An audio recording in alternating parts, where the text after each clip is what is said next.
Catalogue items are divided into stock and non-stock items. Non-stock includes equipment and services, while stock includes materials, each with tailored subcategories. The Categories tab in the top menu lists all categories for both types. To add a new catalogue item, click the plus icon on the toolbar. To include a stock item, choose Product. For this example, we will select Non-stock. Name the catalogue item per your company's convention. Provide details like sales account code, category, type, and subtype. For equipment, link it in the equipment field. Include base price and sales details recording standard pricing. Special prices are dealt with in customer rate cards. Choose the appropriate unit of measurement and verify that the sales tax and currency fields are accurate.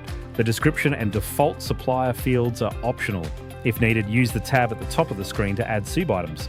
You can add labour as a sub-item to a catalogue item, enabling more in-depth profitability analysis and smarter pricing and quoting strategies.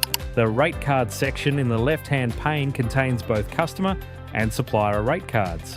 When a company is added to Kym, it is automatically included in the rates with 0 products.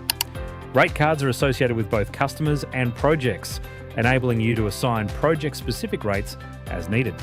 While individual rates can be added using the plus icon, the import function streamlines the process for adding multiple rates. Customer rates are required only when they differ from the catalogue price or the minimum invoiced quantity. Utilize the minimum invoice quantity to automatically apply the base chargeable quantity.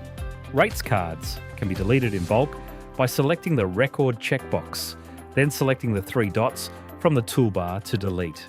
Supplier rate cards are linked to purchase orders. To access them, click on Rates from the left-hand pane, then select Supplier from the top menu. When creating a purchase order, use the From Supplier option to view the rates listed in Kym. Note that supplier items may need to be added to catalogue items before including the supplier product cost. Thanks for watching.